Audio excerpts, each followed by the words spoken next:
when you have a funnel that has the ability to convert the right audience into a high ticket sale, traffic is endless, and traffic comes in abundance. So this is something that I learned when I was 21 years old, and I accidentally learned it. I didn't learn it because I'm so smart, or I don't have a degree. I dropped out of university my final year. It's not that I'm smart. It's just I understood that timing is actually more important than any other things that you think makes a business work. It's not your team. It's not how much cash you have. It's not your strategy. Like, none of these things matter if you're not in the right time.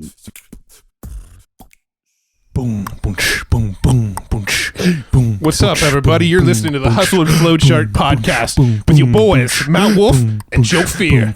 Check it. Yo, it is Joe. All right, we are back, and this one is a goodie. This one especially, it just left a deep impact with Matt and I, and literally after recording this one, before we recorded the outro, which you'll hear, and you'll love that too, I'm pretty sure. Matt and I probably chatted for like 30, 40 minutes, just totally lit up about the concepts that we learned on this one, and I hope you do as well. So today on the show, on this episode, we have Shaqir Hussyin, and I'm just gonna call him Shaq because feels like I'm hanging out with like that really legendary basketball player too. Shaq, that's cool with like size 18 shoes or whatever. No, I'm just kidding. Different Shaq. All right, so this Shaq is a complete badass. I mean, the guy thinks in a whole different level that is just bigger. It's clearer. He has his priorities straight when it comes to how he is engaging in business himself. He doesn't try to do too much. He focuses on the right things.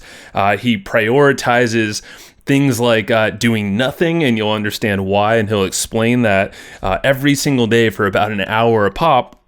And so much more, but at the end of the day, you're gonna walk away with a bigger way of thinking. And this is from a guy who came from nothing, like literally just packed in a small place with not a lot of money. But he came from so much abundance and conditioned by his parents and those around him to take him to the spot where he's at now. And I think you'll see why that's so important with what he's done, coming from literally nothing to so many different companies, and he's 8-figure businesses multiple times. I mean, the guy turns companies into something mega and huge and selling like crazy within like no time. I mean, it's wild. So he breaks down his process for doing all of that and how you can kind of model the same approach and really think differently about business. Think differently about acquiring a bunch of people, like an email list, without having to do the grind. But he shows you how he can acquire literally hundreds of thousands of people on an email list overnight and basically figure out how to make money and profit from that pretty much the next day with his systems. And you'll understand how his thinking approach applies to business, but how you can swipe that and take it to your own business and whatever you're focused on there. So I don't want to dive too much. I mean, because Shaq is going to go crazy on this episode. He's just going to fly, and literally he sent an email after the fact. He was like, man, my wife was in the room with me, and she said I was like on fire and just didn't stop talking. So you're in for a treat here. Strap in, and you want to make sure to get the action guides for this episode because there's just so much that are covered very specific. These are principles that he's paid tens of thousands of dollars to many big mentors around the world. Well, he's sharing a lot of those with us right here, and they're free for you, of course, on this podcast, but also in the action guide. So we took all the notes for you in that guide. These are all the specific tactics you can swipe and think about and apply for yourself, and they're free if you go to flowchartgroup.com. That's flowchartgroup.com. They are free 2 weeks of this episode going live. Then they go away into our vault. But just get them free while they're there for you at flowchartgroup.com. Throw your email address in there and we'll send them to you. And then also you get access to our Facebook community, which is popping with a bunch of folks that listen to our podcast. Matt and I are in there, and also a ton of guests that we've had on the show. So it's a great place to connect and chat about these episodes and ask some questions. Get some feedback on stuff you're working on fun. So other than that, let's get into Shaq, man. He's ready for you, and meet us, Matt and I, at the end of this episode, and you'll hear a lot more of our takeaways and how we're looking to apply what we just learned from Shaq here into our business and how you can do the same. So enjoy the episode, and we'll see you at the very end of it. All right, man. Shaqir, how you doing, my friend? It's great to have you on. I am doing awesome, man. Yeah. Great to have you guys. Great to be on here. Thank you so much. It's been about 3 years trying to make this happen. Yeah, I was going to say probably 2 years. It was when we first started communicating, like trying to figure out the podcast schedules, and a whole bunch of reschedules happened. In fact, I think we were supposed to record about 2 weeks ago, and my internet just completely crapped out on us. Like, we did one interview. The internet cut out about 12 times during that one interview, and we went, okay, we need to reschedule the rest. This isn't working. So we're finally making it happen. So excited about it. Yeah, man. And you're in a cool place right now, Dubai. We were just kind of nerding out about that too, man. Just tell little folks like kind of some of the crazy stuff you're seeing over there, because I don't think a lot of people have actually visited Dubai.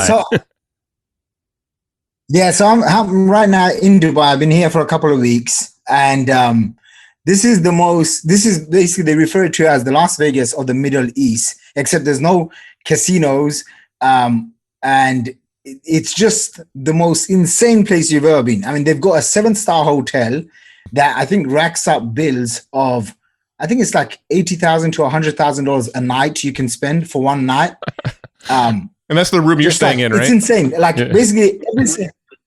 Not exactly. Not just yet. I just saw they started. I just saw a clip from a guy called Dr. Peter Diamandis, and he showed these $180,000 one person flying helicopters that are being tested right now in Dubai, and the police is going to be basically flying them. Oh my God. Right? So it's just like insane, dude. Like you see Lamborghinis, which most people, not most people, but a lot of people's dream car is a big fancy Lamborghinis.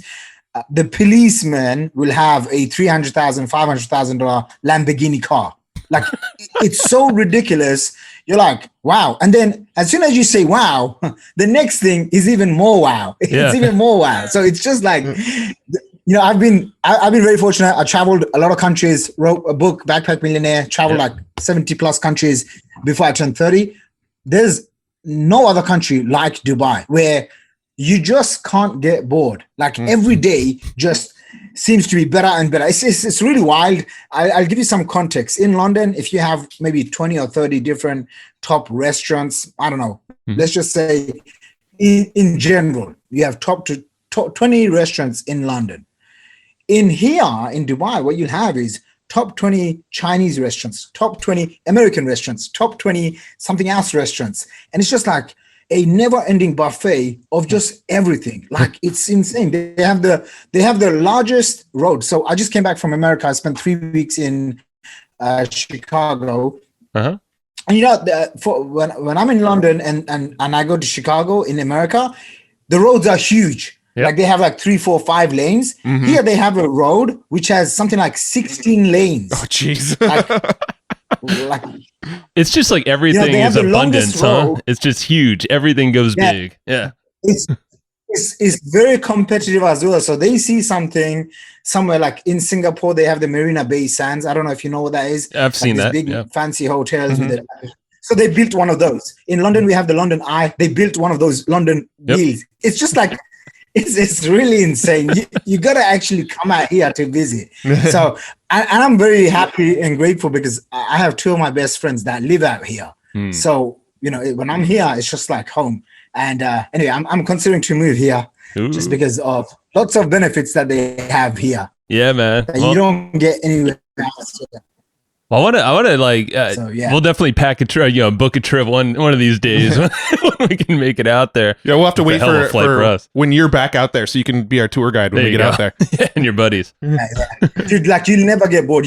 One day you could be literally doing skiing inside of the mall that they built a ski slope, and the next day you could be in the desert riding and racing buggies and dune cars, and it's just like it's insane.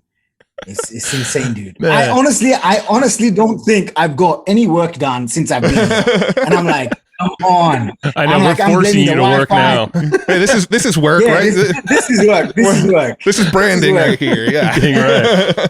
Well, dude, This is it. take us back because I know it hasn't always been this way for you, you know, and it hasn't 100%, dude. and it hasn't really even been that long too. I know you made some big moves.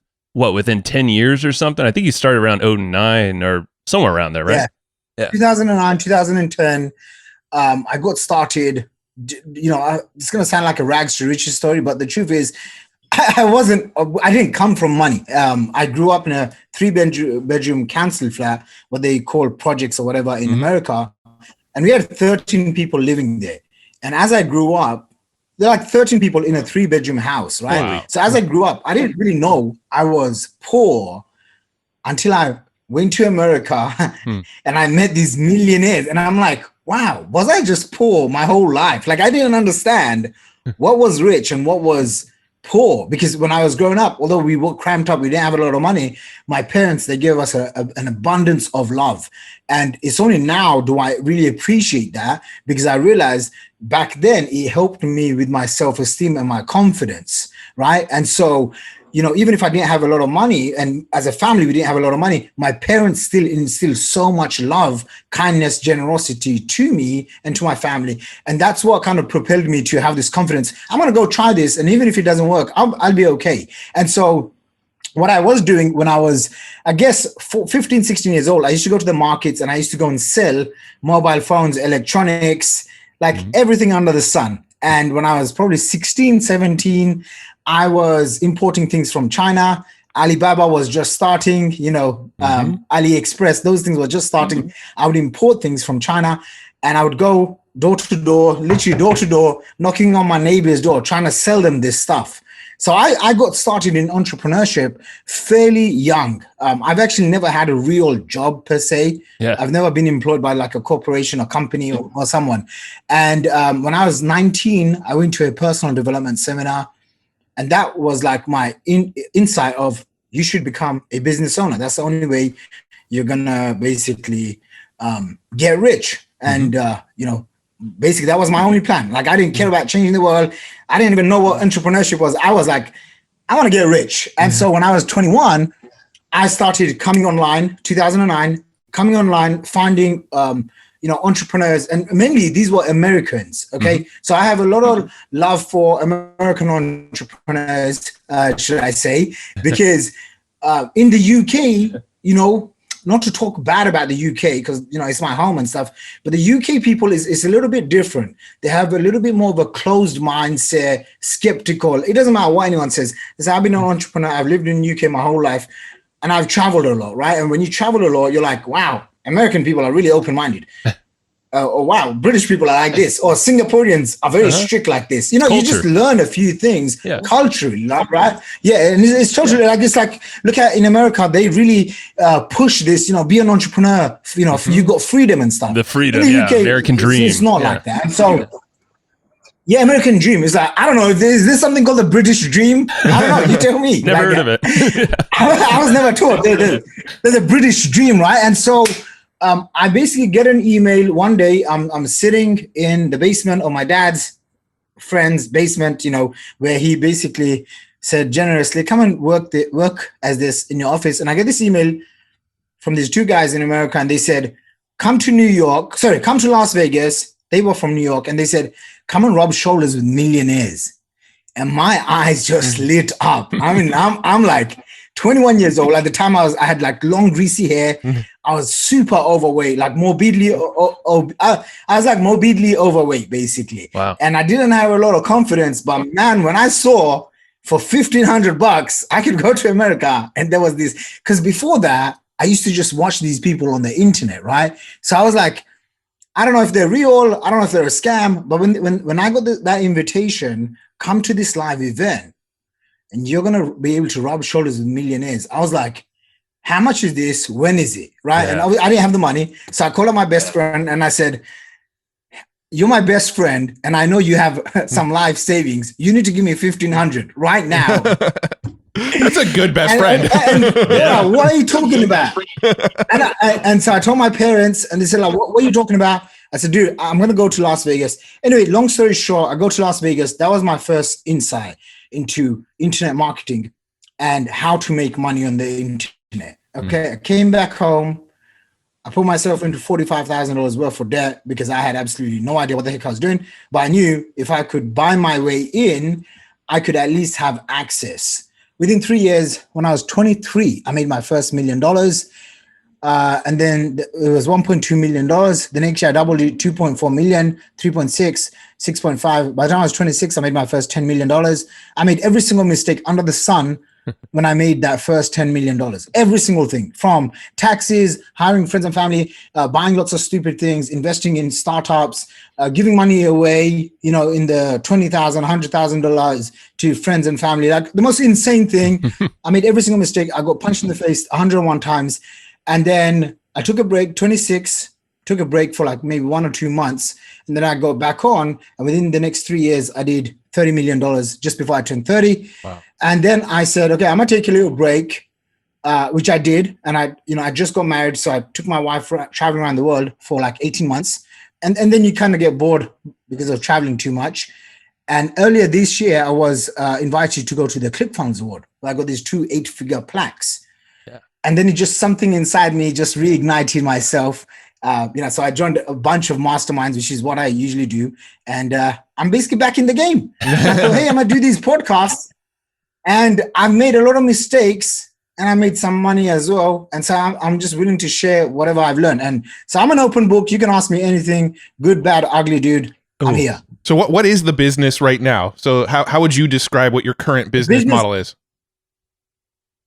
So the current business model is, I'll give you an overview and then I'll go real deep into it. And then I'll tell you the stats.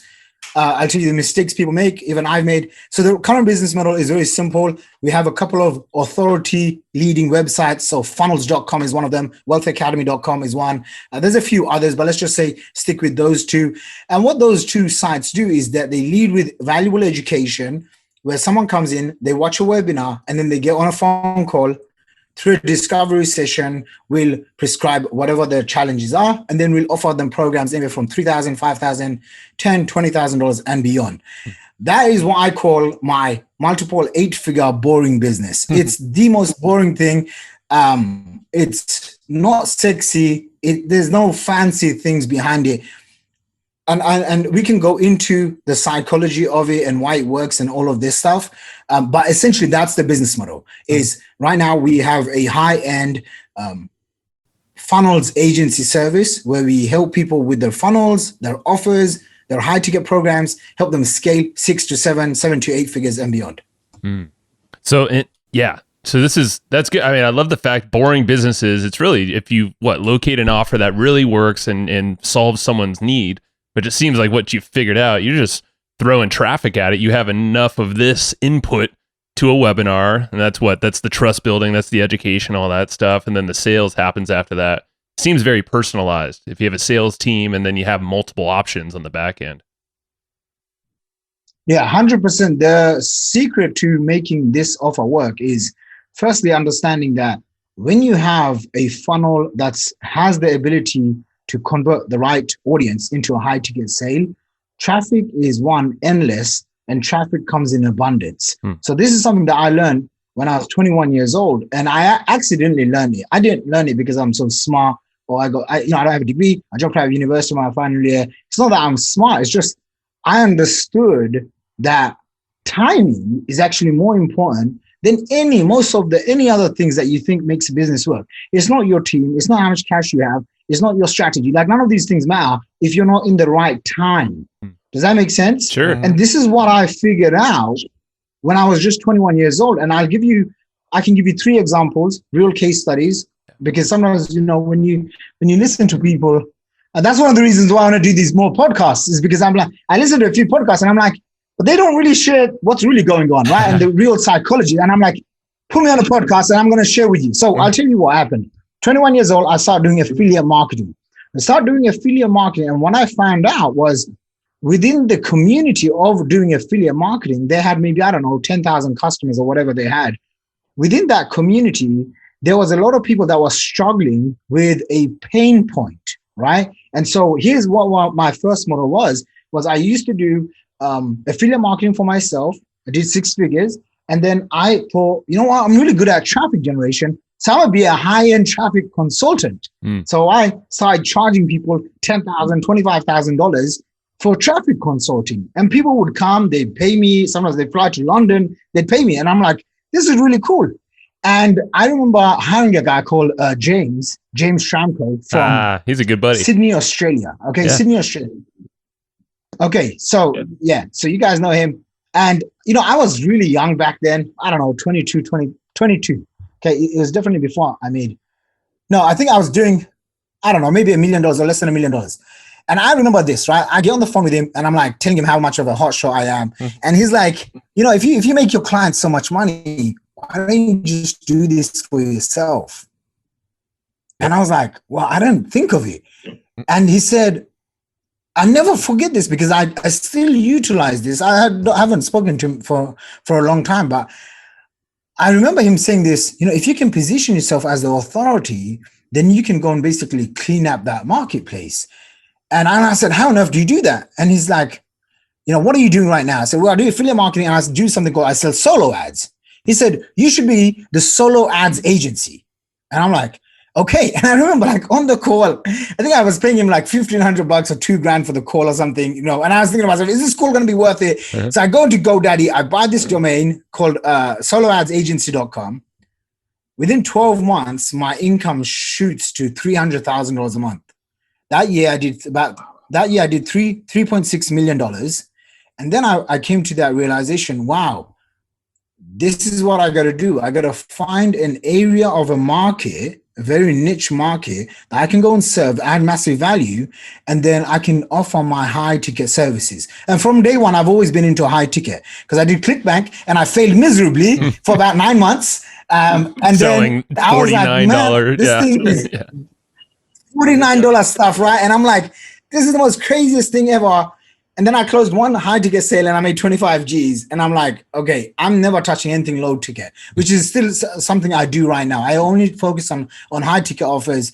Actually, right now I'm working on a $400,000 offer. So that's a whole other topic. But anyway. Yeah, kind of curious later what that is, maybe. Yeah, but go on. Yeah, maybe. So as I'm going through this phase of understanding how to build authority, how to be a market leader, not to everyone, but a very specific group of people, I just replicated that formula over and over again. So I saw that business get to $300,000 a month. And then anytime I want to go and dominate a niche, I basically find a group of people. They have to be hungry. They have to be willing to spend. They're easy to reach because I don't like to work hard to get a few customers at a time. I want to work smart and I want to get a lot of customers in one go. And so the next one that I came up with, okay, so that's, you know, basically one example. That one did more than $3 million, about 3.6, whatever, $4 million, whatever. The next one was funnels was coming out, okay? And this was before ClickFunnels. And so what I found was a group of people in a community, okay? And you can go and find this. You can go find this in ClickBank. You can go find this in Facebook groups. You can go find groups of people that are underserved, and then you can position yourself as the authority. So the next one, I found a group of people and they were running home businesses. They were running affiliate offers, whatever. And I came up with this hook angle story, which was the reason why you don't make money is because you haven't positioned yourself. And the only way people make money is when they position themselves as a gurus. And gurus are known as thought leaders, experts, authorities, like you guys. You guys are, you know, for me, I'm like, oh, if someone said to me about podcasts, I'm like, you guys are the gurus in podcasts. Does that make sense? Yeah, man. Right? And so whether you like the term guru or not, like that doesn't matter. I don't care. But that's the market of that's the language of the market that people know. Does that make sense? Yeah. Right. So I'm like, hey, you know what they need? They need guru funnels. Okay. And so I made my list and we put together an offer. Okay, and you know the offer was $10,000. I would have been happy if I got 5 or 10 sales from a webinar. Yeah, I knew there was demand in the market, but I didn't know the demand was that huge. That offer I mailed to my list. Within the first 3 months of launching that offer, I did $1.2 million. I had 120 full paid customers at $10,000 a pop. I was like, holy smokes. No traffic. This was just emailing my list. I did $1.2 million from that. And then I went back. I thought I was so smart. I tried to do it again live. It didn't work. So I just put it on. I found the first version and I put that thing on an automated webinar. That campaign did $3 million. Okay. Way more than $3 million, but we're just going to keep it at $3 million. Okay. Because who's counting? No one except for me. Okay. Here's the thing that happened after doing this for and making over $3 million from one webinar. I realized, wow, I can do $30,000, $10,000, $50,000 per hour activities, or I can do $50 per hour activities. So right now I have a list of a very few things that I do, which I look at as my critical few, and everything else is this trivial many. Everything else must be eliminated, delegated, automated. I don't want nothing to do with it. I want to focus on the highest leverage activity I can do. Greatly influenced by two mentors of mine. One is a guy called Dan Sullivan from Strategic Coach. Another guy is a guy called Perry Marshall, wrote the book 80-20. His mentor is a guy I learn a lot from. His mentor is called Richard Koch. Richard Koch is a British entrepreneur who basically is close to being a billionaire, but the guy works like something like 4 hours a week or something really ridiculous. Yeah, anyway, he's really mastered this 80-20 concept. Those guys are all like, guys. Have you guys got Richard Koch on here? We're in chats to have him on. Actually, we are going to have him on in a couple months. But you're exactly right. It's him and Perry. Perry's been on a few times. He's a friend too. And nice. And yeah, it's just everything you're saying is totally right. And it's the trivial mini. Yeah. And what are the few things, just really fast? I don't want to ruin the flow here, but what are the few things that you actually spend time on? I'm curious about that. I spend time on thinking time. I spend a lot. This is what I realized. I spend a lot of time on thinking time. In my early 20s, I was mentored by a lot of people. I mean, I spent over $550,000 in my personal mentoring consulting. And I had a simple idea, which was this: instead of me trying to learn my way, what if I just buy my way in? And I've not stopped, right? Like even for next year, I'm planning to join the top e-com mastermind, the top software mastermind, the top digital consulting mastermind. I'm like, okay, these are the 3 top masterminds I'm going to join. It's not even 2021 yet, right? And so I always think, okay, how can I go and learn? And one thing I've found in common amongst all of the people that sell me these masterminds is, guess what? They all spend time doing thinking time. Okay, like every single one of them, just thinking time. So what is thinking time? It's 15, 30, sometimes an hour per day. And I first learned this when I was at Tony Robbins' Plan and Partnership with Keith Cunningham. He basically said, have you interviewed him? The Road Less Stupid. That's not his book. Yet, but okay, The Road Less Stupid. Yeah, so The Road Less Stupid basically is all about how he made 150 million and then he lost it and then got into debt and then he made 100 million back. And he said the secret was thinking time. So I try, no matter what happens in a day, I have to do thinking time. That's one. Number 2 is I have to do something which I refer to as an OSS. It's what I call my $10,000 per hour activity. Okay. And what the OSS is an optimum selling system. I am always trying and aiming to refine a optimum selling system, which, is basically a machine that gets me more customers. That once set up, it just works. So you can refer it to as a iPhone video. And this is what we teach in our programs and stuff to our clients. We teach them, hey, you need to create an OSS that will give you the most leverage. And what an OSS is, it could be a simple iPhone video. It could be a webinar. The new hottest thing right now, one of the hottest things in marketing right now is, and I encourage everyone to do it, is a mini webinar, which is a 13-minute webinar. And you're just coming in straight with the pitch. No backstory. No, hey, here's my rags to riches. None of that nonsense. It's just, hey, listen. So for example, I've just recorded one and it goes something like this. Hey, if you've just opted in, you probably need help with a high ticket offer and automated funnels. Hey, 97% of my customers, they hate funnels, they hate tech. And what if I said to you, I can do all of those things for you, literally with my team, and we'll help you craft an offer. If you want more information, you need to book a call right now down below. And then I'll talk for like 10 minutes. Okay. But see, in the first 2 minutes, I've already made my offer. So that's the hottest thing right now. if you look at all of the top guys, let's just say Dan Locke, he has the largest YouTube channel on entrepreneurship for entrepreneurs. If you see his funnels, that's exactly what he's got, right? And it's a straight, like 15, 25 minutes. So they refer to it as a mini webinar, whatever. I call them an OSS. So you ask me, what do I spend my time doing? OSS. The third thing is I'm always looking to hire my all-star team, right? What that means is, like, for example, you guys just hooked me up with an operations person, right? Thank you, by the way. You're welcome. And so what I'm going to do with her now is I am going to make sure that she's, inundated with lots of work. Okay, because I'm going to go hire the best people I know, and I'll say, hey, you need to work with this lady, and you need to figure out where you can add the most value. But so it takes away a lot of the stress for me in terms of training, SOP management, right? I think I'm a decent CEO, but I'm a horrible manager or I'm not that guy. You know what I mean? I just want to be left alone. I want to come up with these big ideas all the time. That's what my Kobe personality represents as well. And so I want to keep moving on that. So that's basically, I'd say, the top three things. The fourth thing, when it comes to marketing, actually doing marketing, is I write an email a day. I've been writing an email a day for about 8 years now, 7, 8 years.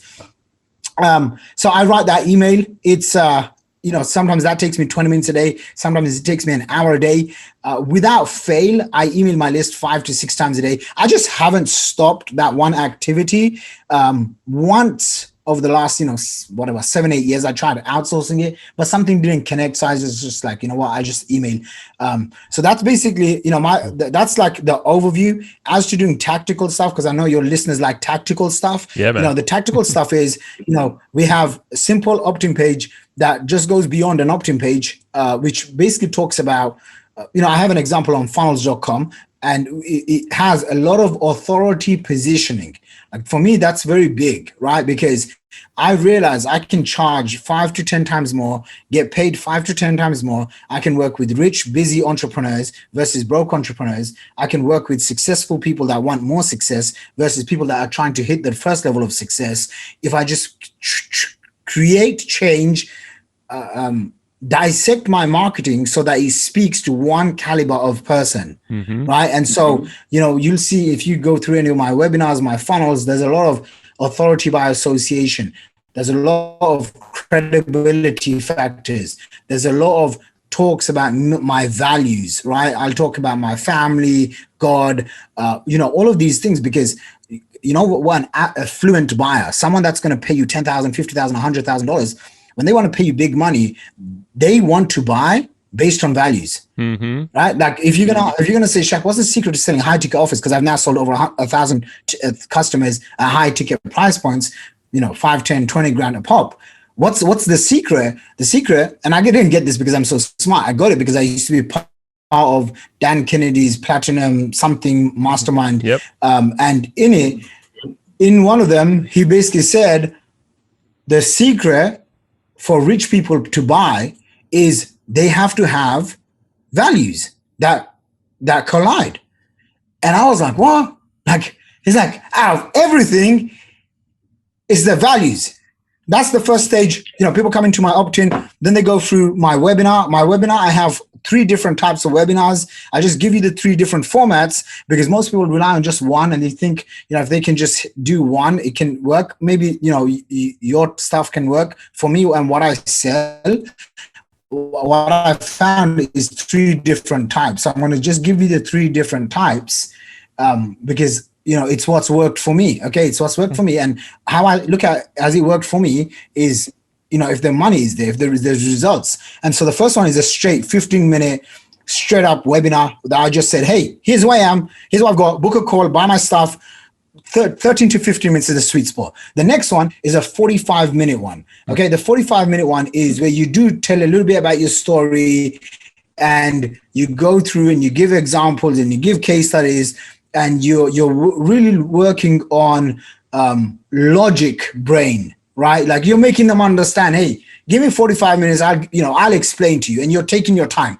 The third one, which is my favorite one, which takes the longest one, and this is the monster 3 to 4 hour webinar. Okay, and I've done these, I would say I've done at least more than 5, 6 of them, okay, in my time, where, you know, they're very well scripted, 3 to 4, 4.5 hours, and I'm just going at it, you know, the beginning, 30 to 45 minute story. And listen, people will tell you, you know, you shouldn't tell these stories about rags to riches, blah, blah, blah. Go and sell to someone who is driven by values. They want to know your backstory. Does that make sense? Definitely. Okay, like they want to hear stories, right? Like I've done basically over 100 live events. Okay, 100 live events, physical live events. Okay, I used to run a seminar company. Wealth Academy was a seminar company, physical events all over the world. I built teams, had a team of about 55 staff, and I was probably 27, 28 years old. Okay, I can tell you right now, when we told stories, we made sales. When I hired someone to come in, and the guy would just come in and be like, you know what, you should buy these Wealth Academy certifications, you should buy these funnels, my conversions went down. And I would ask my team what happened. And the feedback was the same. Shaq, you know what? He didn't tell enough stories. He didn't have human connection. Shaq, he wasn't funny. He didn't follow the script. He didn't make the right jokes. Right? So regardless of what people say, you know, or people think, and this is why, like, sometimes you got to just put your head down and you work and not focus on what the competition or what other people are doing, is because I learned this stuff through data, right? Like I learned this stuff through spending lots of money. Like regardless of what anyone says, the average person still wants to hear a compelling story because they can feel like, hey, I relate. Does that make sense? It's so ingrained in us as humans. Yeah. So ingrained, dude. If I came up to you and I said to you, hey man, you know what? Yeah, when I was 21, I had a 6-pack and I used to be a model and my dad just gave me 50 G's. You know, you'd be like, what a rich. Get out of here. You know what? Yeah. You wouldn't even pay attention. Right. You know, like you guys are paying attention right now. You probably wouldn't even be paying attention. And so that's just like what I find. So the third webinar is one of my favorite ones. I'm actually working on the third webinar style right now, which is, I call it just a monster webinar. This one's going to be a good 4 or 5 hour webinar. Wow. And I'm really going to really go in at it. You know, I'm going to go really in at it from beginning, you know, 30 to 45 minute story, backstory, lots of proof, lots of results, credibility, then go in for like an hour of content. But even the content that you give, if you give them too much content, the prospect feels like, I can do this, I don't need you. That used to happen at my seminars, right? Because what we would do in my seminars is we would teach people affiliate marketing funnels, and then the smart cookies would come and be like, well, I just learned all this, and so why do I need you guys? Right. And it's like, and so they wouldn't buy anything, right? They wouldn't buy my expensive stuff at my events. And I used to think, okay. And, you know, when I paid Russell Brunson $25,000 to join his mastermind, I couldn't attend his mastermind, but what I did get was a one-hour call with him. And in that call, the nuggets that I got, even till today, they impact me. And one of the things like he was talking about is identifying basically the myths that's already in the person's head. And if you can, you know, join that conversation, you can understand those myths, you can overcome those myths. Then what happens is they themselves have epiphanies. And when someone else has an epiphany, now they're like, oh, you don't need to sell me, right? So one of the keys of how I was able to scale my businesses to multiple 8 figures is because of this one concept that I just took it to heart, right? And I'll give you an example. So in one of my webinars where, you know, I'm teaching them the 7 secrets to making $1 million a year or whatever it was, right? It was a nice little sexy hook.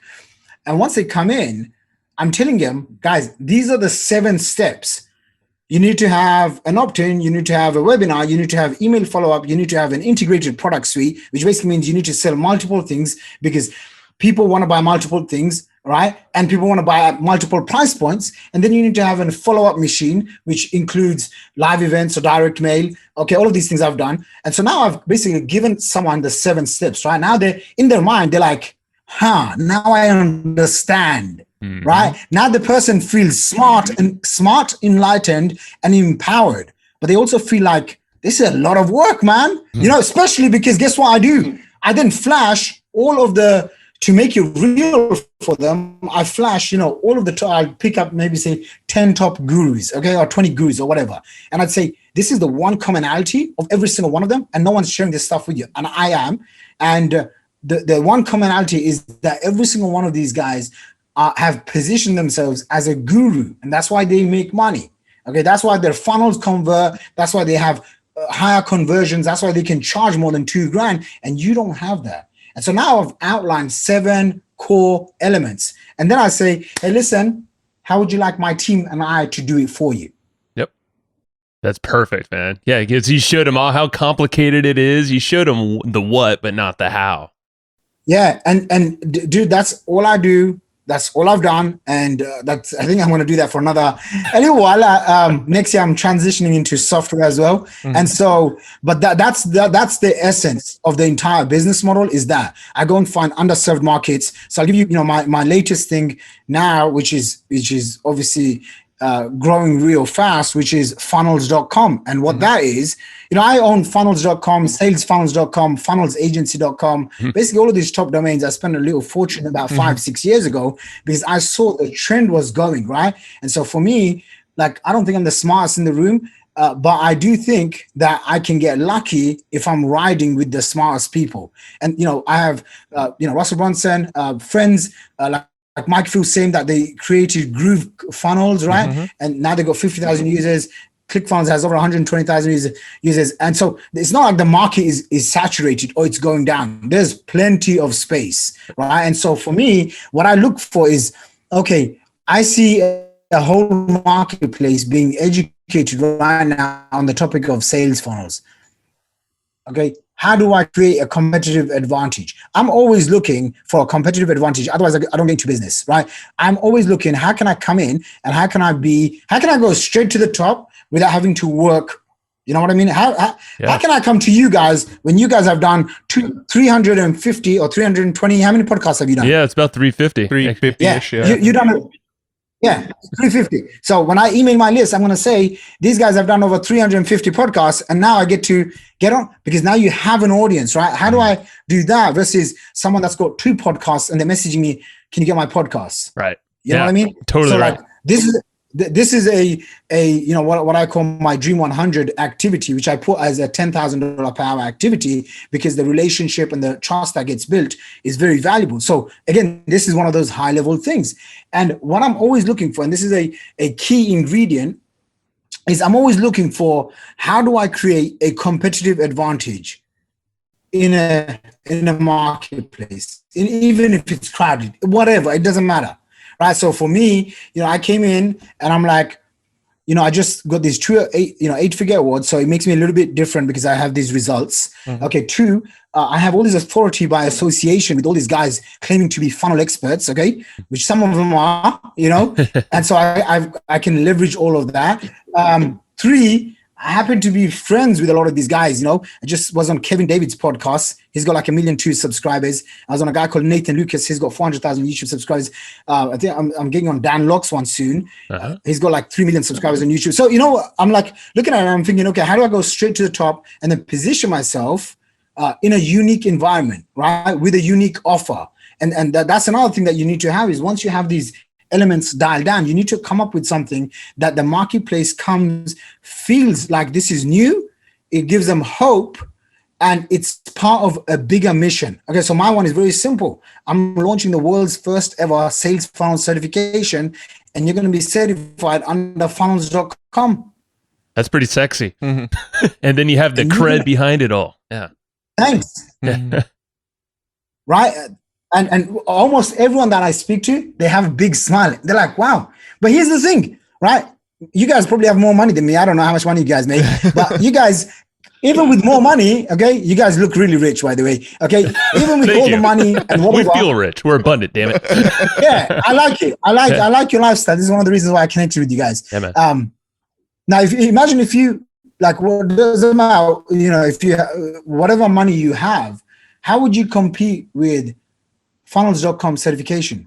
You can't, because it's just a unique thing, right? And so I encourage every single person to come up with their own unique competitive advantage. when I remember paying probably about $3,000 or something for a dinner with Ty Lopez, right? And it was like a 4-hour dinner, but he came like 2.5 hours late, and everyone was complaining, but he stayed until like 2-3 a.m. And it was like, I was like, wow, I had no idea this guy would be so generous with his time. And there was like kids that were coming in, like, I don't know, 16, 17-year-old kids wanting to get selfies. And he literally stayed all night to take photos with these kids and then spending time with them and then giving them free shout outs, right? And I remember like one of the things I think he said at that event was like, always get into business when you find or when you have a competitive advantage, right? And like it just stuck with me. So anything that I do, even when we teach our clients how to build offers,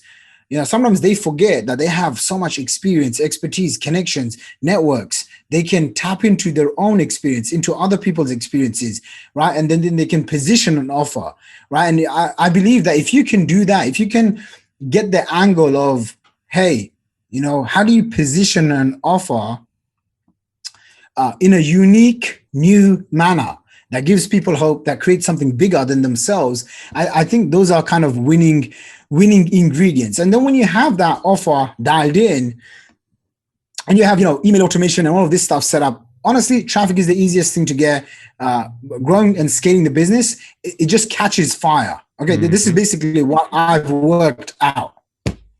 Yeah. Anyway. Take a breath, my man. You've been flowing. I mean, there's no way. Like this is. I have a page of notes here, just scribbles of all sorts of things. I mean, I know we're kind of running out of time, so probably don't want to open up another loop. Yeah, I mean, there's a couple things that I know. So we've got maybe a few minutes left together. So maybe like the quick overview, but there's two little. Yeah, two little rabbit holes that maybe we can like touch on really quick. One, you built a list of over 600,000 people on your email list. I was kind of curious if there is any sort of tips around email list growth that you can give. And then the second question, I'll just give them to you both now so you can riff with them, is you mentioned that you bought 2 businesses, which effectively doubled your overall business. And I was wondering if you could speak into that for just a minute as well. Yeah, of course. Remember, I said I'm an open book, so you can ask me anything. So I spent about 5 years of my life working my ass off to build my list, which was about 250,000 subscribers. I mainly did it through Facebook ads, through solo ads. Solo ads is essentially where you find someone else who has a huge list and you go and buy mail jobs, okay? Where you go buy mail jobs, they email the list. Like right now, I just got a pitch from someone from digital marketer, Ryan Dice's company. It's like 19 grand or 12 grand or whatever. It's like under 20K, and you can pay them and they'll do a mail job to their list, which is a Black Friday offer. In my mind, that's like a no-brainer because they have a 600K list. So that's what's called a solo ad. Facebook ads, everyone knows you place tiny little ads on Facebook. Either you learn the skill yourself or you go hire someone to do it for you. I always hired someone to do it for me. So I built the first 250K subscribers through that. Then I have one of my friends who was one of my clients and a friend, and he had a business that was doing $100,000 per month profit. And he says to me, Shaq, he's got a list of 200K and he's willing to sell me half of his business as long as I come in and I integrate a back-end high ticket offer. Okay. And I'm like, this is the easiest thing ever because this is what I do. And he used to do something called JVZoo, like low ticket products. So JVZoo is like a platform like ClickBank. They sell like, I don't know, $50, $100 products, low ticket stuff. And he was doing that. So I come in, I buy his business, and I get access to his list, okay, which was about 200,000, and he had like 50,000 front-end customers. And I acquired that list, and I think to myself, whoa, it took me 5 years to build my list, right? And in one night, I just doubled the entire business. Yeah, man. How good is that? Get that? Yeah, it's huge. And I'm like when I saw, and back then, listen, no one was teaching me this stuff. I don't know. I just came across it and I was like, oh, yeah, I should just buy it. When I saw that, I was like, wow, that business was called .com. It was basically a mix of software plus backend offers. The next one was a guy approaches me and he says, they just bought something called betternetworker.com. Okay. Now I knew Better Networker because when I was a newbie, I used to go and post in that site. Right. It had, I don't know. Do you remember betternetworker.com? I remember the name. Yeah. I remember using it a long time ago. So betternetworker.com was built by one of my friend, Mike Dillon. he spent $1 million cash building that site. Okay. He built that, and he kind of got burnt out the whole home business, network marketing, internet marketing space. So he kind of moved into financial space. These young kids come along and they're like, Shaq, we need help. And we're willing to give you 30% of the business or something, right? And I'm like, no, I don't want 30%. I want like half of it. And so we come up with an agreement that I control the domain. I take access to the entire list, which at the time was 80,000 strong. And I think there was about 10 or 20,000 paying customers. And I said, basically, I want access to all of that. Okay. Because at heart, I'm a writer. I'm an email copywriter. I'm a marketer, right? Like I like to write and make offers. So I knew if I have access to someone's list, I can make a lot of money. So I basically figure out how to do a partnership with them. Well, I think I paid 30 G's for it. Okay, the first one I paid 200 grand for it, but I made my money back within about 45 days because I just sold a high ticket offer and we did like 400K. And I'm like, oh, I just made my entire money back, which was insane. The second one, which was Better Networker, I acquired 80,000 subscribers. Okay, and I paid 30 G's for that one. And then they kind of got burnt out because they didn't really want to do interviews and all of this stuff. So I just kept all the assets for myself. And I basically built my list to about 80,000 subscribers. Okay. I'll give you another third one because sometimes when I talk about these things, some people are like, but Shaq, I don't have $30,000 or, 200K or whatever. And so I want to give you another example, which I did, which added, I think about 180,000 subscribers, again, overnight in one go. And this was from a gentleman who had a $1 million business, but he never did email marketing and he never did anything after people came in through his funnel and didn't buy anything else. So people would come in, I think they'd get like 5 or 7 emails and they never did anything else. And so I was attending an event in Italy and I met this guy at dinner and he says to me, he's got 180,000 leads in his Infusion account and he doesn't email them. And I was like, well, I'm the guy with funnels and high ticket offers. That's been my expertise, I think, from day one. However way I look at it and position it, I'm good with funnels and I'm great with funnels and I'm great with creating high ticket offers. And so I acquired his list on a basis that we were going to do 50-50. And we did do 50-50. He made a bunch of money. I made a bunch of money for myself. I think I made like 175 grand from that deal. But I also get to keep the list. So all in all, between that, the list was over 600K. It's actually a lot more now, but 600K is good enough. Dude, man, I love so now this. my biggest challenge is how do I email them over? And this is something that if you are new, you're starting off, anyone can do this, right? All you have to do is you have to learn to have confidence, position yourself. You have to have value for someone else that doesn't have the time, energy, effort to focus on that value, right? And you can go and find people that have huge lists of emails, right? Like the other day, I got a message from someone who sells Amazon products. And they're like, Check, I got an 80,000 subscriber list. I don't do no email marketing. And I'm like, what are you talking about? Earlier this year, I went to an event called Funnel Hacking Live. And I got 1 more minute, so I'm gonna make this one real valuable. And I made friends. Well, I used to be his friend like 10 years ago with a guy. And he said to me, Shaq, I spent $1.3 million. I made $1.4 million back. And what I found was I have all these emails now, a huge list, but I don't want to do any email marketing. I've got nothing to sell. Do you have any offers that we can sell to that list and we can just do a partnership? And I'm like, so you can find people in your warm audience, right? And you can find them, you can figure out how to partner with them. You can have to figure out how to do profit sharing, whatever the case is. Anyway, that's one of the fastest ways you can build your list.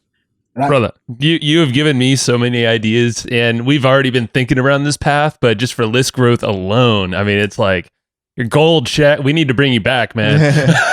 I swear. I mean, I know the folks are going to love you. Yeah, we'll do a round 2 for sure. Yeah, we got you right at the minute. So give us, where should people go find you, maybe explore one of these webinars you got?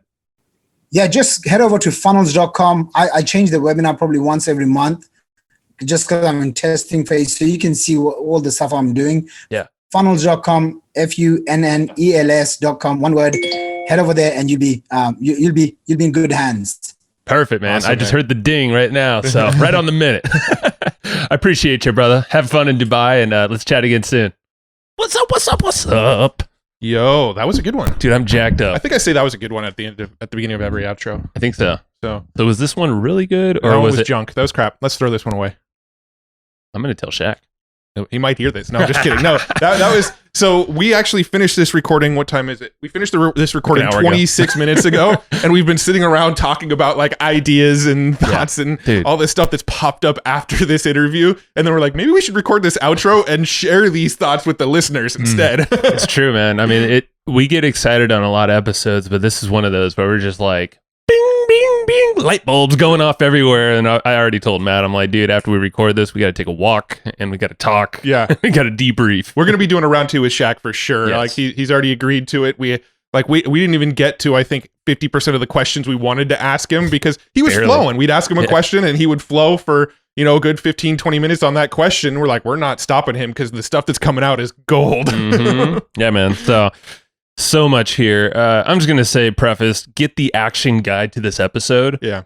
There's going to be a lot of things, obviously, because we covered just a wide breadth of topics, but I would say these are all a lot of principles and very specific tactics that you definitely want to marinate on, because he was even, just talking about what James Schramko told him. He's talking about what Russell Brunson told him after paying him 25 G's, and Schramko probably pretty expensive as well. I don't know, but like these are definitely points that have shaped Shaq's career, and he even said these are things that stays in his mind. So yeah. Get the action guide.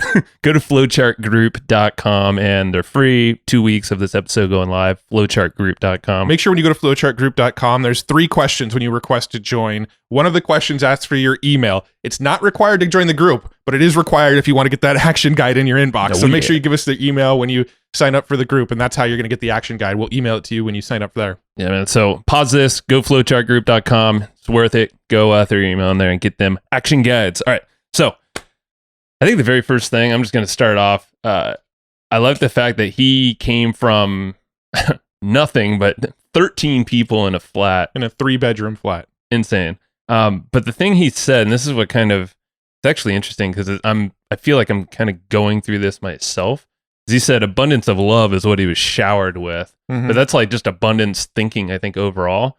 Not everyone has that. I think that gives you such a leg up advantage, because it's your psyche. That's the stuff that's carrying you throughout life. And if you feel like you're in lack and you're like not good enough or whatever it is, it's like, I think it's just like an uphill battle. Yeah. And I know for me, like there's been some of that in there, like definitely a lot of love in my family and stuff, but the abundance thinking thing actually has been like it's more been like a practice to get to a point whereas like Heather, my wife, completely opposite.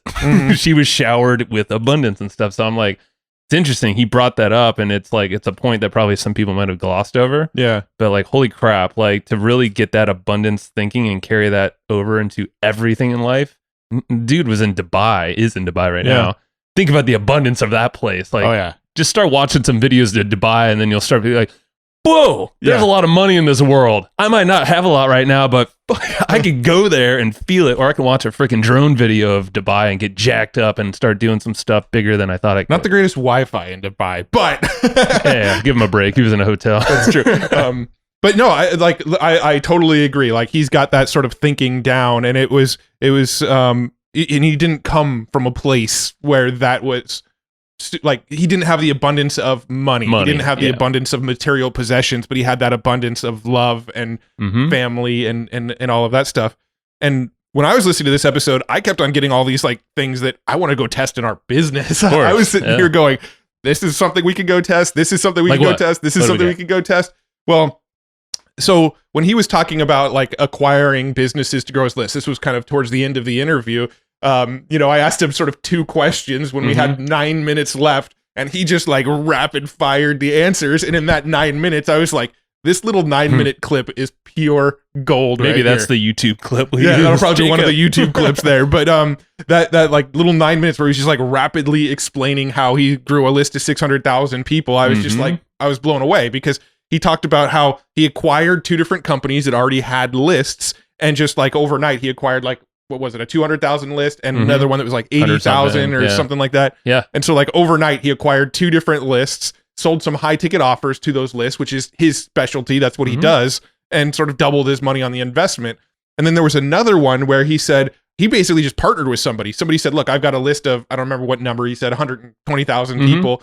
He's like, this person came to me and said, look, you can mail my list and we'll just split whatever you make off of this list. So we didn't even have to buy one of these lists. He just went to him and made an offer to the list, and then they split the revenue, and he managed to get a copy of that list. Yeah, man. I mean, we're dabbling in that. We've done that, not to that scale, because we honestly haven't had that intention. Yeah. It's more to like software. We want to get in software and get that. So like, that's why a lot of partnerships that we make and create, and, you know, they come from relationships like on this podcast and listeners. But yeah, to use it for a specific purpose, like Shaq, list growth, he has this mechanism that he's really freaking good at, which is high ticket sales. And these people might be struggling with that. So they know that because of his authority and cred and all that.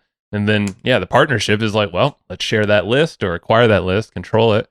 And now, bam, overnight, you don't have to do this, like, you don't have to run a bunch of Facebook ads, Google ads, and try to like get all this slow list growth. Yeah. Boom. That's how you freaking grow. And even mentioned digital marketer. Yeah. Like email drops and paying for that. And I actually saw this promo, and it just makes a lot more sense. But you said like, yeah, about $20,000, like they will do an email drop to their list. I don't know. There's probably more to it too. Yeah. But like, of course, with the relevant audience, and this applies to probably any other company, you can always outreach and like offer something and see if they're open to it. But it's like that can grow your list overnight. He has a way to, you know, to make those costs, make it a profitable thing, probably overnight as well, through some webinar and funnel that he already has. Yeah. Brilliant. Like, why wouldn't you take up someone on that offer? You know, it's probably the best audience in the industry. I mean, if you know how to double that $20,000 through whatever the email is that you write, whatever offer, break even. Even if you break even, you're probably going to capture a big percentage of those people onto your own list, and it's worth it. Oh yeah. Right. So, like that was super valuable. And then he was also talking about his other sort of core list growth strategy, which was solo ads, which I found kind of almost like a trip down memory lane for me, because that's how I built my list in the very, very beginning. You know, when I first started the WordPress classroom stuff back in the early days, I grew my list through really, well, let's call it 3 methods, right? So I would build an opt-in page. And with that opt-in page, I would go on like forums and things like that and answer questions on forums, and then link over to the opt-in page. That grew my list at a sort of trickle rate. Yeah. You know, I had an affiliate program, so I had affiliates who would mail to the opt-in page. They would get on the opt-in page, and then it would upsell them on the WordPress classroom. Affiliates would make commissions. That was another way I grew my list, but I was never very good at rounding up affiliates. Like that wasn't my sweet spot. I didn't have a network back then. Nobody knew who I was or what this course was. So I didn't really grow my list that much that way. So the third way was by running solo ads. And that was like in the very beginning, my first 10,000 email subscribers came by doing solo ads, which was where, there was solo ads and list swaps, which are kind of 2 sides of the same coin. Similar-ish, right? Yeah. So a solo ad, I would go and pay somebody and say, like, they might say, okay, my list is 10,000 subscribers for $500. You can mail my 10,000 subscribers. I don't remember the exact numbers were, but it was, you know, pennies per subscriber. And so I would pay the $500, mail those 10,000 people, and ideally I would get, you know, 500 people of those 10,000 on my list, a buck an opt-in. And then the other thing was the ad swaps, which was kind of the same concept, except I mail my list, you mail your list, I bring people from my list onto your list, you bring people from your list onto my list. We just sort of cooperatively decide to both mail our lists, assuming our lists are pretty close to the same size. But that was literally how I built my first 10,000 subscribers. And he was talking about how he built his first 200,000 by doing that over a 5-year period. He went and did some of these strategies where he acquired another business and put 200,000 more people on his list in like a week. Overnight. Yeah. I mean, like, and that's just a different, and again, it's the same thing. You're kind of still doing the same thing, but it's the deal arrangement. It's the agreement. Yeah. Now he's a partner in that company. And guess what's cool with that? He now has control of that company to an extent, and definitely that list. Yeah. And he can, insert his own offers and his skill set, which actually, I just want to quickly note that I was listening to a video of Shaq earlier, and he didn't mention this on the podcast, but he kind of alluded to it, is, one of the issues with a lot of marketers and people that struggle with scaling is they're trying to do everything because they're hearing cool tactics and all these different, but they're not honing in on like what is their key, like I think you called it here, OSS, his operational selling system. No, Optimum selling system. But really at the end of the day, it's like figure out your skill set that's really going to, be a profitable venture in pretty much anything you apply it to. Something like copywriting, could be email marketing, not really running traffic could be a thing too, but like webinars, selling on the phone, things like that. You can apply that to so many businesses. So having that in mind, he has the power of webinars and high ticket sales. And he said, just start stacking things. Yeah. So it's like, he's really good at copywriting and emailing. Well, he has a sales team. So he said all he did is he just stacked a sales team on the back of what he's already doing well. So you're not focused on a million different things. You're not trying to be on social media all over the place. He said he doesn't even have social media apps on his phone. Yeah. Like, why would you? Because he's focused on this thing. Yeah. And he knows that's what scales. Let your team do the rest, or just don't even do it. Yeah. Yeah. It's not required. I mean, speaking of webinars too, we've had quite a bit of like webinar experts on the show recently. And he even seems to have a completely different approach to that. I mean, he was talking about operating on the extremes with webinars. He has webinars that are 13 to 15 minutes, and he has webinars that are 4 hours long. But he didn't really talk about like what you typically see, which is a hour to 90-minute webinar. Yeah, he didn't even list one of those. No, he's like, I'm getting great results on 15-minute webinars, so why would I spend an hour and a half on a webinar? Yeah. And then also he's playing around with those 4-hour webinars, which it sounds like that was kind of a newer concept, so he doesn't have a lot He's done 6 of them or something. Yeah, and he's working on one now. And maybe that's to that 400K offer. Yeah. Or maybe it's somewhere in there. But talk about like MVP when it comes to a webinar. Like when it comes to a webinar, I don't know how most people create webinars, but a lot of times the way I'll do them is I'll start with the pitch. Because the thing that I know when I'm coming into a webinar is I know what the offer is going to be, right? Like when I'm creating a webinar, I know what I'm selling on the webinar. I may not necessarily know what's the content that's going to lead up to the pitch. I don't know what what's the topic that I'm going to teach that's going to whet their appetite enough that they're going to want to buy the next thing. But I know what the next thing I want them to buy is. So typically I'll create that pitch first with the webinar. Well, what it sounds like he's saying is like, all right, create the pitch and just put that out as your webinar.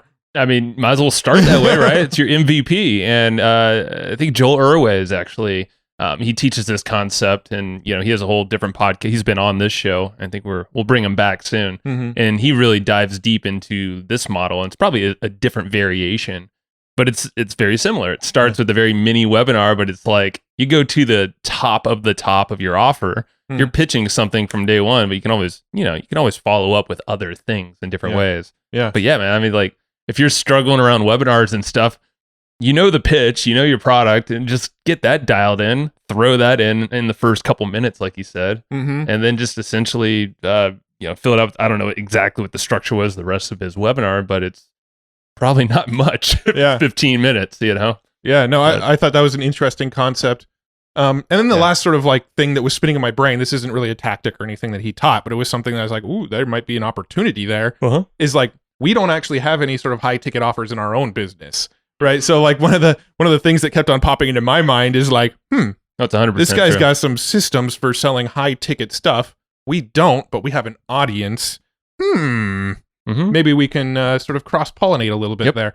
And that's exactly what I was thinking too, because that's he won't touch small ticket offers because he knows he doesn't want to work too hard. Yeah. Like you have the input, you have an amazing, authority, you have all this cred built up. Like I'm kind of speaking to us too, but we do have a different model, of course. But yeah, there's nothing to say we can't also include solutions like that help the profitability and like also help customers and listeners out with some solution that they might be struggling with. And yeah, I mean, pairing up with someone like him or partnering. I mean, we've done that kind of, that's how we would do it at least. Yeah. I mean, we don't have any sort of done for you offers or funnel offers or any of the types of stuff that he's doing. So it's like, maybe there's an opportunity there for us to go, okay, once a lead's been on our list for a little bit, like maybe they get passed over his way and he can offer the high ticket offers and we'll split the people that we pass along. What do you guys think, huh? Listen, who knows? Yeah, we'll see. But I mean, just some ideas that I'm throwing around. That was one of the things that came to mind. And one thing that, Joe and I were talking about this before we hit record on this outro is that what most people don't see about our podcast is they see the fact that we're interviewing all of these like really smart entrepreneurs, like really well-respected entrepreneurs. They don't really see what happens after the interview. What most people don't realize is that after these interviews, we keep these relationships alive. We figure out how to make strategic partnerships with these people. We figure out, can we send them traffic as affiliates and make commissions? Can we send them business and have them give us a little, referral fee? Is there some way that we can collaborate on a project together? We're constantly looking for ways to create win-wins after these interviews are over. So most of the listeners just see they see /hear, depending on where you're tuning in, they hear these interviews, but that's as far as they see the relationship between us and these guests. But our big goal is always to keep these relationships going and build on them and figure out win-win opportunities with these people. Relationships are our currency, 100%. Yep. And we did that with Shaq even before the episode. Yep. Yeah, I sent him over a couple names, a couple folks that really have been helping us out, and it's a couple things that he needed in his business. And it was a couple of emails that he was sending back and forth with me last week. He was just like, "Who are you? Yeah. Like, where did you come from? You know everything. You have the solution to all these things I need and that I'm struggling with." And I'm like, "I'm your new best friend." And that's the power of the network. I'm like, so yeah, I mean, just give. It's just the power of the people, network and follow up. And I mean, you look at what we do. I think what we do well is I think we network and we get to know a lot of people really well. Yeah. And then we figure out like systems and play with tools and sort of collect tactics very well. Right. So when you think about those two skill sets of like network and like sort of, let's just call it collecting tactics and strategies and stuff, we kind of got to a point where we have solutions for almost anybody who approaches us. We either know somebody we can connect them to. We have a tactic that we think they might be able to experiment with. We have, we have a tool that we may be able to suggest to them. Like we've sort of built this collection of tools, tactics, and network that now we have a solution for almost anybody who needs some sort of help from us. Yeah. Well, if you think about the people that are probably closest to you or the ones you think of often, they're probably the ones that are most resourceful. Mm-hmm. Because they're going to probably have the answer to something you need.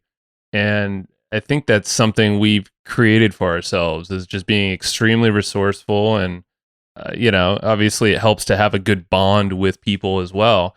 But just being resourceful and being open to helping folks, Matt's dropping water everywhere, is the key thing, I think, is being resourceful and just treating people cool and not. There's something Derek Sivers said. We've been reading his book, and we'll have him on the show eventually here. Been in some chats with him, but he doesn't put any one person any higher up on a pedestal. Right. He doesn't weigh anybody more than the other. And I feel like that's something we used to do. Mm-hmm. But through the course of this podcast developing, that went away fairly quick. That was like within the first year, we're like, oh, all right, people are people. Yep. And, some people just know really well about something of their specialty, kind of like Shaq here. Mm-hmm. He doesn't know, he told us he doesn't know really know podcasting. And I was chatting about with his email stuff. That was one of the solutions. I referred to him. He's doing kind of just like a bunch of blasts and emails, and that's what, but there's segmentation and all these other things. And we hooked him up with actually it was Joe Kearns and Mike Alvarez. I'll give him another shout out. Yeah. But and he was just like, oh my God, and just think of these, just resourcefulness can create a cool bond and maybe some collaborations, partnerships in the future. Long game. That's what we're always thinking. So cool, man. Well, that was 18 minutes. Oh, wow. Yeah. And easy webinar. Oh yeah, man. All right. So speaking of webinars, you now have new strategies, ones that we've never known of before. With the 15-minute webinar, the 45-minute webinar, and then that 3 to 4 to 5 hour webinar, whatever, the monster. You could do that with Easy Webinar. Yeah. So Easy Webinar is the tool. They're sponsors of our show. They've been for a long time. We use them when we do webinars. We don't do webinars enough, but I think we will now. Maybe some 15-minute ones to test out. But Easy Webinar is hooking you up. They're basically an all-in-one solution that you can do all of these things that he just said, and then you can automate and do all these other funky, cool strategies too. If you go to easywebinar.com/hustle, they are hooking you up with a nice discount on one of the plans. One of the plans. Yes. I'm like the rapper. Do I hear an echo in here? Who just repeats what you say? What? Yeah. What? I'm just gonna start saying weird stuff and make you repeat it. All right. I'm down. Yeah. Go grab Easy Webinar. Grab Easy Webinar over at easywebinar.com/hustle. You'll dig it. And they rock, you rock. And lastly, share this episode. Yeah, grab the notes and share this episode. Yes, not the notes, action guide. Action guide. Yes, I've been told that I'm not allowed to call them notes anymore. They're action guides. Notes suck. Action guides actually help you out because, come on, we all like action, right? Yeah. Action packed. But yeah, get the action guides, flowchartgroup.com. Give us your email. Promise you will not receive spam from us. Maybe from other people, but not us. Don't worry about us. Well, not as a result of us. That's true. We're not going to sell your email or anything. No. Correct. And share this episode with someone that you think might need a little, I don't know, bunch of ideas. There's a bunch here, but yeah, share it around. I mean, we're just trying to grow this podcast, and it's already doing well, but at the same time, we just want more people. And we like notice too, like when you share it and you point people to it, and other people start talking about it, like we know the names and we see the people that are out there sharing it and helping us spread the word of the podcast, and we really, really appreciate you. And a lot of these types of people are the ones that you're hearing us give a lot of shout outs on the podcast. So thank you. We really, really want to thank you. And those of you that are out there helping us spread the word of this show, we're going to keep talking about you and spreading your praise as well. Yeah, man. And we're tag us too. Please tag us, because we want to see that. We'll freaking shout you out too. Absolutely. So make us known that you're helping us proud. out. Make us proud. Yeah, you're already making us proud. You're still listening to us. That's true. If you're still here, we're proud of you. Yes, we are honored. Thank you very much. We'll see you next show. Bye-bye. Thanks, everybody, for listening to this episode of the Hustle and Flowchart podcast. Before taking the time to listen, we want to give you something a little bit special. Every single episode that we do, we actually have somebody on our team take notes. We basically have a Cliff's Notes version of every episode where you can go and find all of the tips and tactics that they laid out, all of the resources that they laid out, all the good stuff from this episode. We actually have a nice, simple notes version that you can find on our website. So go to evergreenprofits.com, find this episode that you just listened to, and give us your email address, and we'll send you the notes. Thanks for listening.